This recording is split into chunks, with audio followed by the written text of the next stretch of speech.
Long before castles, crucifixes, or dramatic neck-biting etiquette, vampires were already hard at work ruining ancient civilizations. Around 3000 BC, when humans had just figured out writing and were still deeply confused about agriculture, the Sumerians recorded something troubling on clay tablets. Spirits that drank blood crept into the bedrooms at night and made people sick, dead, or very uncomfortable about sleeping alone ever again. These were not elegant vampires, these were feral, demon adjacent nightmares. One such creature was Lilith, a winged night demon who preyed on men, women, babies, livestock, and basically anything with a pulse. She didn't live in a coffin, she lived in a desert, which already told everyone she had bad intentions. If you woke up tired, pale, or mysteriously unalive, the official diagnosis was you have been Lilitooth. Ancient Greece, for example, gave us Lamia, a tragic figure turned child eating nightmare.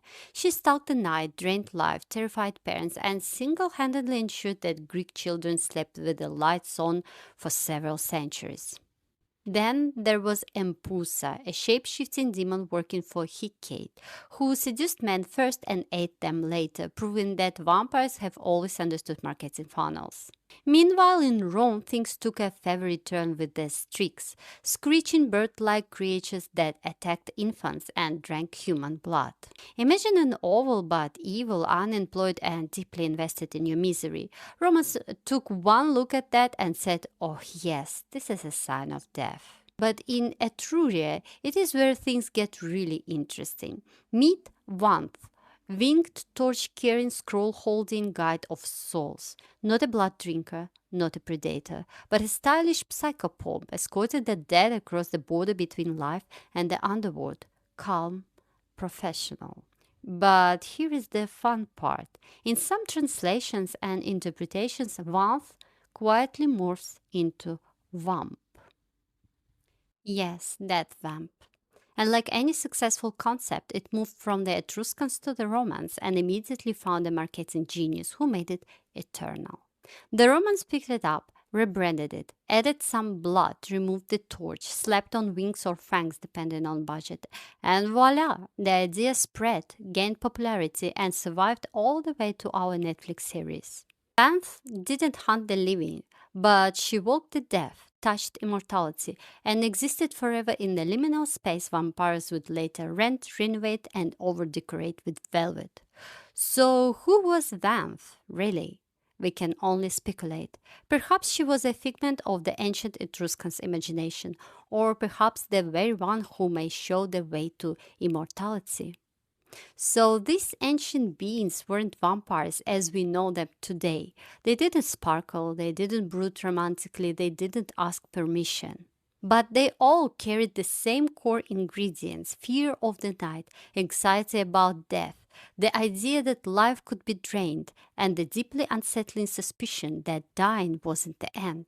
By the time Vlad and his successors showed up, the vampire wasn't a new invention.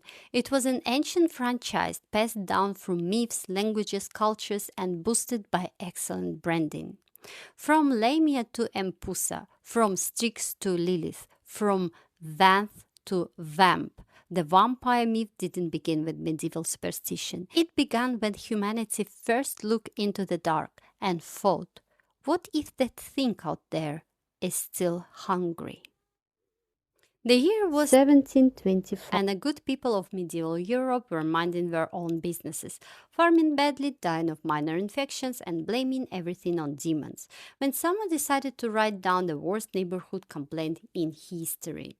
According to the chronicles, in one of the villages of modern Serbia, a recently deceased fellow named Peter Plagojevic, pronounced "please don't come back," absolutely refused to stay dead.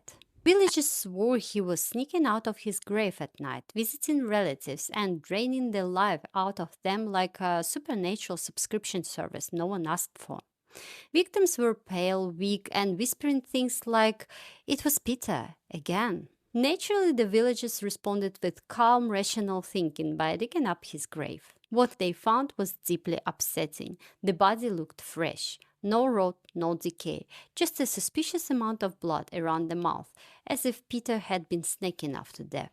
This was medieval Europe's version of catching someone red-handed, except the hands were cold, the eyes were open, and everyone was screaming.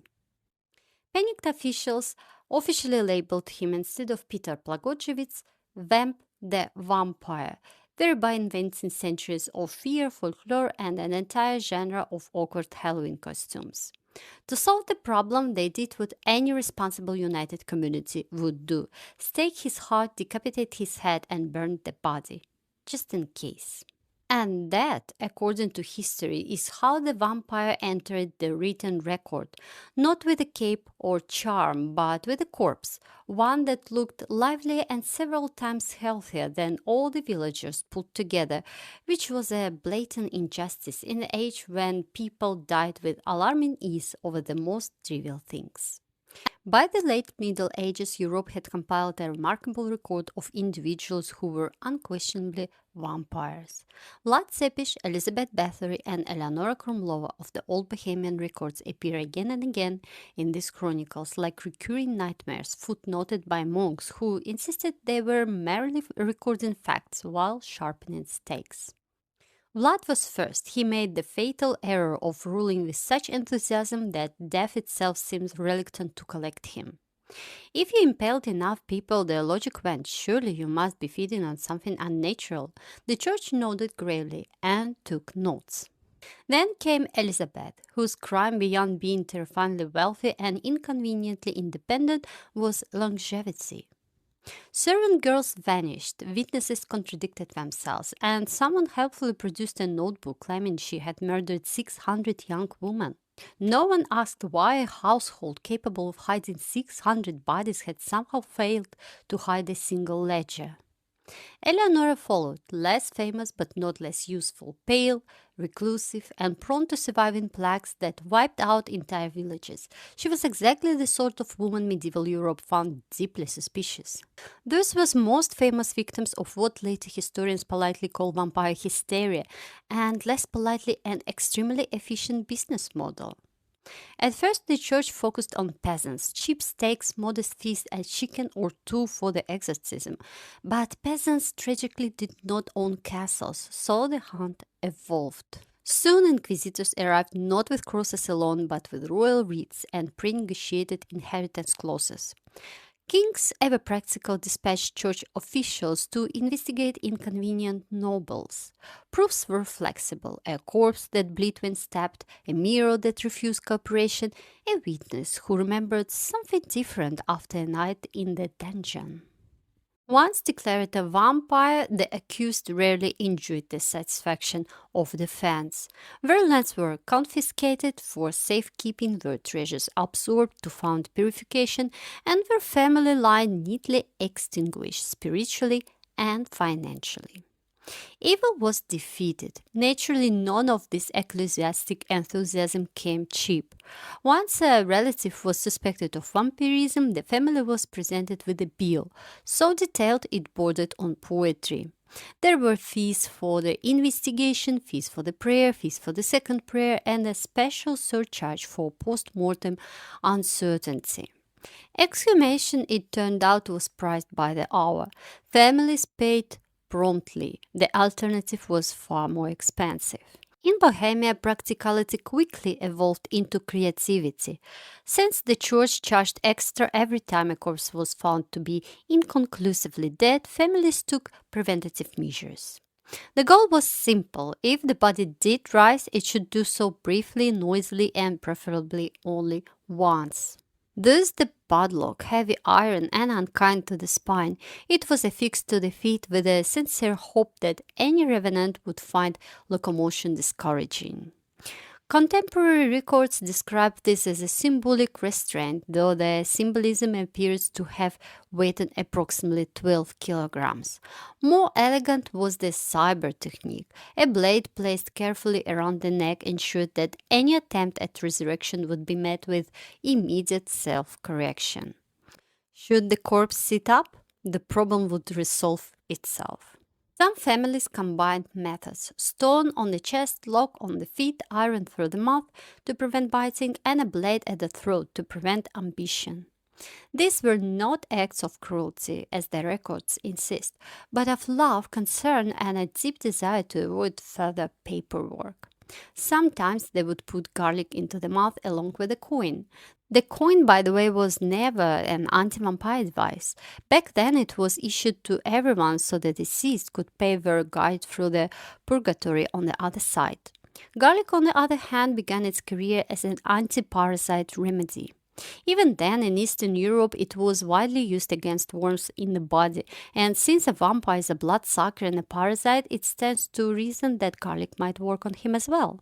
When vampire panics emerged in the Balkans, Bohemia, Hungary, Serbia, and Transylvania, garlic was simply folded into the existing toolkit of defenses. Garlic became the iconic weakness later because it was cheap and accessible. It was already culturally trusted. Writers loved it. The belief became universal thanks to 19th century literature, especially Bram Stoker's Dracula. After that, garlic was no longer just folk practice, it was canon.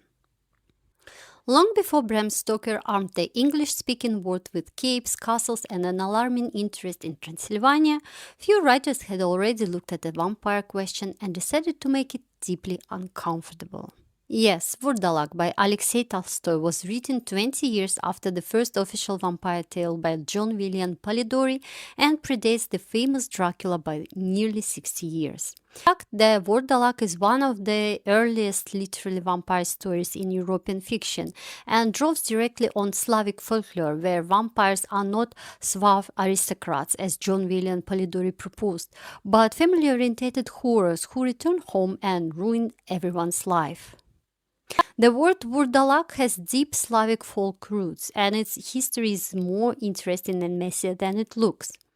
It comes from the soft Slavic word Virkolak, Varkolak, Bulgarian Serbian, which originally meant werewolf, literally, wolf-haired or wolf-skinner.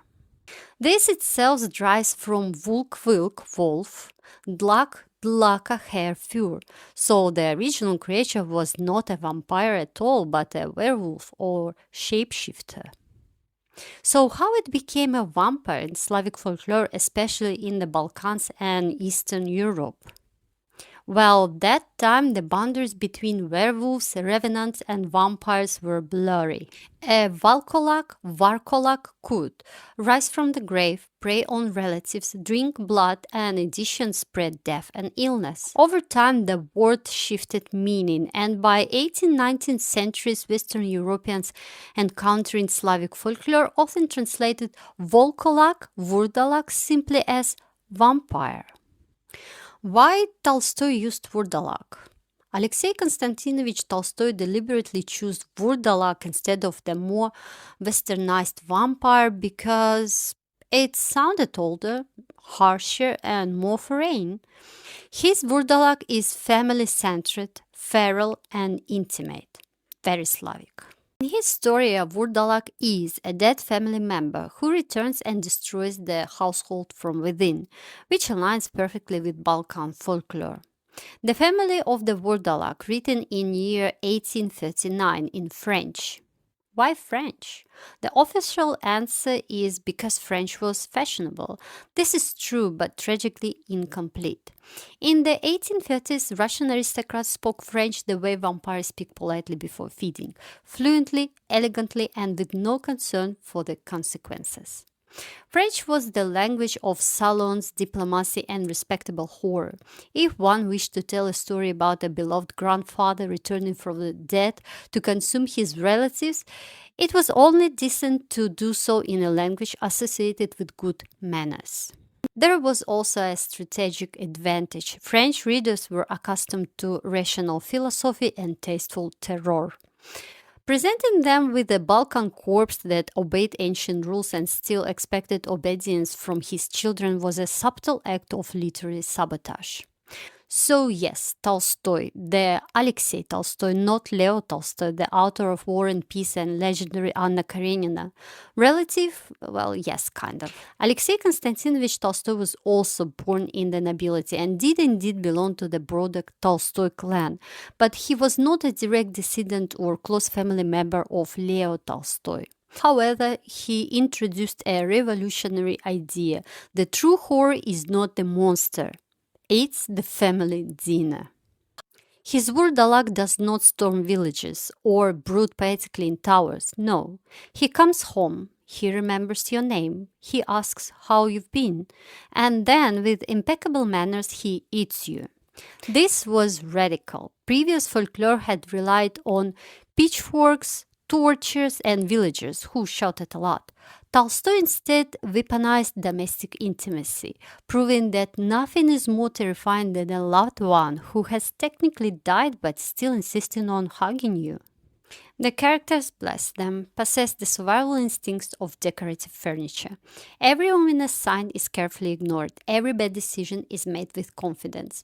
When horror strikes, it does so not because it is unexpected, but because everyone involved has patiently escorted it inside, offered it a chair, and asked how its journey from the grave was. Then, just to ensure no one slept comfortably ever again, 1 year later he wrote The Vampire, Upyr, in 1841. The original title, Upyr, is an Old Slavic word, and its origins are partly clear and partly debated. In short, it comes from Proto-Slavic, usually reconstructed as Opr Upr, meaning something like a revenant, undead being, or evil spirit. From there, it passes into Old East Slavic, Old Church Slavonic, modern Russian, Ukrainian, Belarusian, and related Slavic traditions. So when Upir was often a corpse that didn't rot properly, a parasite upon the living associated with disease, blood, and decay, something akin to a leech, just as vile and bloodthirsty. No elegance, no seduction, just horror and revulsion. Upir or Vampire is not a novel about romance, immortality, or attractive suffering. It is a story about rot, suspicion, and the regrettable persistence of the dead. Tolstoy approaches the vampire not as a seductive outsider, but as a logistical problem. Corpses behave badly, villages panic efficiently, and rational explanations are produced in bulk, right up until they are no longer useful. The atmosphere is thick with dread, sepulchral earth, and the unsettling sense that everyone knows something is wrong, but would rather not be impolite about it. What makes Upir particularly effective? It is restraint. The horror does not scream, it waits. Tolstoy understands that the truly terrifying monster is not the undead itself, but the human talent of denial. Doors are locked, crosses are hung, and yet everyone continues behaving as death, once properly buried, will respect social conventions. There is also a quiet, almost cruel humor at work. The vampire does not rage or gloat, it feeds with bureaucratic indifference. It has no ideology, no tragic backstory, only appetite. In this sense, Upir feels less like a gothic fantasy and more like a satirical report on how easily civilization frays when confronted with something ancient, patient, and unconcerned with reason. Readers expecting capes, castles, or dramatic monologues will be disappointed. Readers interested in folklore, psychological unease, and the unnerving realization that evil rarely announces itself will be rewarded. Upir does not ask whether vampires exist. It asks whether people faced with one would notice in time or simply offer it hospitality. Here, aristocratic salons replace graveyards and polite society becomes the feeding ground. The vampire does not lurk in shadows. He attends parties, converses intelligently, and ruins lives without spilling a drop in public. Decades later, Stoker would give us garlic, crucifixes, and clear rules. Tolstoy offered no such comfort. His vampires obey only one law: love makes you vulnerable, and tradition will not save you. There are no heroic hunters here, no triumphant dawns, just the creeping realization that the dead knows your habits, your weaknesses, and exactly how much you trust them. So, if Stoker taught us how to kill a vampire, Tolstoy taught us something far worse, that sometimes the vampire is the one who raised you.